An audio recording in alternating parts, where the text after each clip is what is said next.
আপনারা জানেন গতকালকে ঐতিহ্যবাহী ফুরফুরা হাই মাদ্রাসার অভিভাবক প্রতিনিধি নির্বাচনে প্রগতিশীল গণতান্ত্রিক ফ্রন্টের পক্ষ থেকে যে প্রার্থী দেওয়া হয়েছিল তৃণমূল কংগ্রেসের মনোনীত প্রার্থীদেরকে ব্যাপকভাবে পরাজিত করেছে। 6 জন তৃণমূল কংগ্রেসের প্রার্থী থেকে সমর্থিত প্রার্থী থেকে পরাজয় স্বীকার করিয়ে আমাদের যে প্রার্থীরা আজকে বিজেতার হাসি হেসেছেন তাদেরকে জনগণের পক্ষ থেকে তথা আমাদের পক্ষ থেকে আমরা যৎসামান্য পুরস্কার দিয়ে পুরস্কৃত করেছি, এক কথাই সংবর্ধনা দিয়েছি প্রোগ্রাম আমাদের। তারপরে সাংবাদিক বন্ধুদেরকে কল দিয়েছিলাম, আপনারা এই বিষয়ে যদি কোনো আমাদের কাছে কোশ্চেন থাকে জয়ের ব্যাপারে বা আগামী আমাদের লক্ষ্য কি সে বিষয়ে আপনারা কোশ্চেন করতে পারেন। ফুরফুরা পঞ্চায়েত ভোটে দেখা গেছিল যে পঞ্চায়েত লুট হয়েছিল, ভোট লুট হয়েছিল, তারই কি এফেক্ট পড়লো এই নির্বাচনে? মানুষকে ধমকে চমকে মানুষের অধিকার হনন করে বেশি দিন রাখতে পারে না। পঞ্চায়েত নির্বাচনে যে জনগণ ভোট দিয়েছিল শাসকের বিপক্ষে, তারা পুলিশ প্রশাসনকে কাজে লাগিয়ে ভোট লুট করেছিল। ভোট লুট করে সবুজ আবির মেখে তারা এখন হইয়াই করছে। যদিও এই বিষয়টা আমাদের হাইকোর্ট করা আছে, আমরা আশা করছি খুবই তাড়াতাড়ি তাদের আবিরকে ফিকে করব, অর্থাৎ এই পঞ্চায়েত অবৈধ বলে কোর্টের মাধ্যমে আমরা ঘোষণা করাবো। সেই ক্ষোভটা ছিল, সেই সুযোগ পেয়েছে, নির্বাচনে অংশগ্রহণ করেছেন, ভোটদানের পূর্ণ স্বাধীনতা পেয়েছে, কোনো ভয়ভীতিকে ছিল না, সবকে উপেক্ষা করে ভোট দিয়েছে, শাসকের বিপক্ষে ভোটটা দিয়ে এটা প্রমাণ করে দিচ্ছে যে আমরা পঞ্চায়েতে যে আমাদের ভোট লুট হয়েছে, আমরা এখানে সিপিএম এবং আইএসএফ মিলে যে জোট গঠন করেছিলাম, শাসককে পরাস্ত করার মতো আমরা ক্ষমতা ধরেছিলাম, সেটা কিন্তু গতকালকের রেজাল্টে কিন্তু আবার প্রমাণিত করেছে। আগামী দিনে কি রাজ্য জুড়ে প্রার্থী দেওয়া হবে স্কুল বা এই নির্বাচনগুলোতে?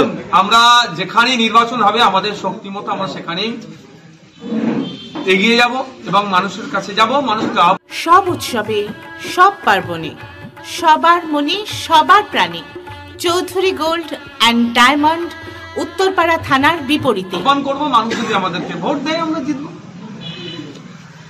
শ্রীরামপুর লোকসভায় প্রার্থী দেওয়ার চিন্তা ভাবনা করছেন। বক্তব্যের মাঝে আপনি বলছিলেন যে এই জয় আমাদেরকে শ্রীরামপুর তথা জাঙ্গিপাড়াকে বুঝিয়ে দিচ্ছে যে ব্যাপারটা হচ্ছে, দেখুন আমরা তো আগামী 2024 লোকসভাকে আমরা পাখির চোখ করেছি, তো আমাদের হোম সিট হচ্ছে শ্রীরামপুর, সুতরাং এখানে তো আমাদের একটা আলাদা নজর থাকবেই। তো আজকে আমাদের ধরুন এটা একটা প্র্যাকটিস ম্যাচ ছিল, আমরা প্র্যাকটিস ম্যাচে যথেষ্ট ভালো রেজাল্ট করেছি এবং শাসককে এক কথায় সারা রাজ্য জুড়ে কাঁপুনি ধরিয়ে দিয়েছে ফুরফুরা হাই মাদ্রাসার অভিভাবকরা এবং ফুরফুরা অঞ্চলে যারা নেতৃত্বরা, যাদের প্রচেষ্টায় এই রেজাল্ট হয়েছে। আমি তাদেরকে ধন্যবাদ জানাই আজকে সাংবাদিক সম্মেলন থেকে।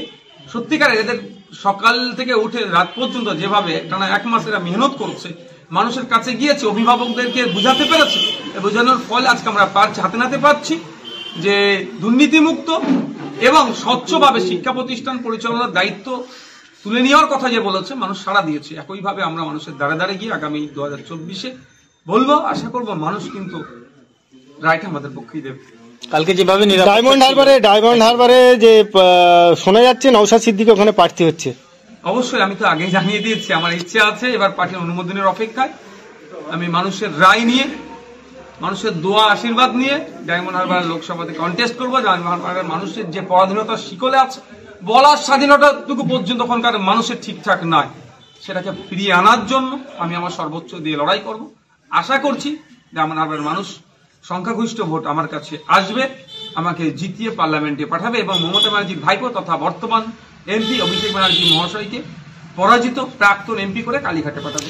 আপনাকে কি ওখানে একটা ভয় ভীতি তৈরি হয়েছে আপনার উপর যে আপনি এখানে দাঁড়ালে অভিষেক ব্যানার্জি হেরে যেতে পারে, এরকম একটা কথা শোনা যাচ্ছে, আপনাদের তরফ থেকে কি মনে করেন? না, আমি বাঘও নয়, ভাল্লুক নয়, আমি একজন মানুষ, গণতন্ত্রের প্রিয় মানুষ, গণতন্ত্রে বিশ্বাসী, মানুষের মতামতের উপরে বিশ্বাসী।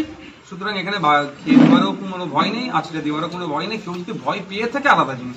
তৃণমূল সূত্রে খবর যে ওকে ওখানে দাঁড়াতে বারণ করা হচ্ছে, ওনাকে অন্য জায়গায় দিতে বলা হচ্ছে, কিন্তু উনি ওখানেই দাঁড়াতে চাইছেন, অভিষেক বন্দ্যোপাধ্যায়। কি বলবেন, এটা কি কারণে হতে পারে? ওনার নিশ্চিতভাবে কনফিডেন্স আছে, সেই জন্য উনি দাঁড়াতে চাইছেন। তবে হ্যাঁ, ওনার পায়ের নিচে কতটা মাটি শক্ত।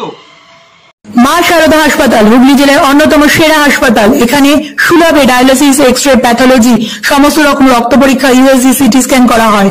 এছাড়াও এখানে শিশু বিভাগ থেকে শুরু করে মহিলা এবং সমস্ত রোগীদের বিশেষজ্ঞ চিকিৎসক দিয়ে চিকিৎসা করানো হয়। এখানে মেজর এবং মাইনর ওটি করা হয়। আজই এই সমস্ত সুবিধা পেতে যোগাযোগ করুন 03326745678 এই নাম্বারে।